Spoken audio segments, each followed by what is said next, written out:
بسم الله الرحمن الرحيم أصحاب الشرف كلمات كتاجوتين تريد أن يسلم صلاة إسلامك السلام عليكم ورحمة الله تعالى وبركاته ما أنت همبليو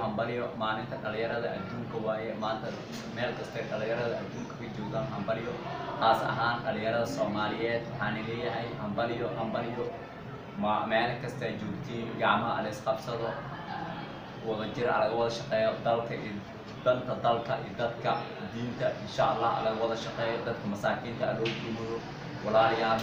dhalinyarada waa boqolkiiba 70 aan nahay waa ogtihiin marka waxyaalaha wadankeena ka socda waa aragteen diibaxay roob marka dhibaato badan oo wadankeena ka jirto walaalayaal meel kasta ay joogtiin inuu ninka bandhig kale inta ninkii u dhaan yahay inuu caawiyo oo kaalintiisa ka qaato gacmaha la isqabsado dalka horumarkiisa laga shaqeeyo dib u dhiskiisa laga shaqeeyo dawladdiisa laga shaqeeyo dawlad wadaag laga shaqeeyo musuqmaasuqa la dhaafo marka meel kasta ay joogtiin waxaan leeyahay walaalayaal is caawiya gacmooda jira wax ku qabsadaan maanta adduunka anaga ugu liidan inkastoo wadamo badan naga liitaan Liibiya Afghanistan Iraq way soo roonawaysa marka dhibaatadaas meel kasta ka jirto waa ognahay laakiin anaga Soomaali ahaan saan isku caawin waa garanaynaa marka walaalayaal waxaan rajaynayaa inuu is caawino gacmaha is qabano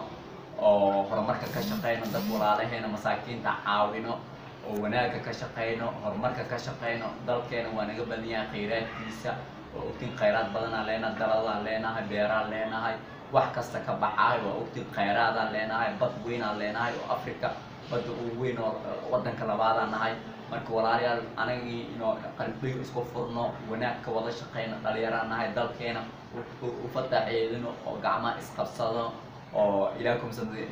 gacmo wada jira wax ku qabsadaan nin kasta abarka uu xeeto aw guntado dalkiisa iyo dadkiisa oo diintiisa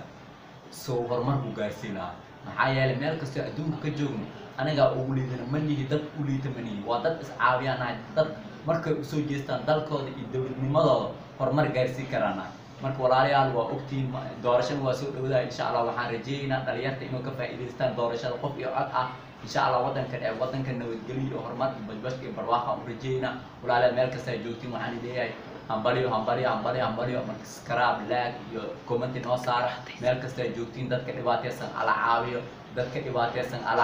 dad dhibaataysan roob iyo wax kasta ka socdo waa ogtiin dalkeena dhibaato weyn oo ku jira marka walaalayaal ninba oo dhaan yahay caawiyo marka meel kasta ay joogtiin waxaan salaam salaanta islaamka subscribe ilaaga iyo horumarkan yaa laga iloobo marka waxaan soo gabagabeeyaa assalaamu calaykum waraxmatullaahi wabarakaatuh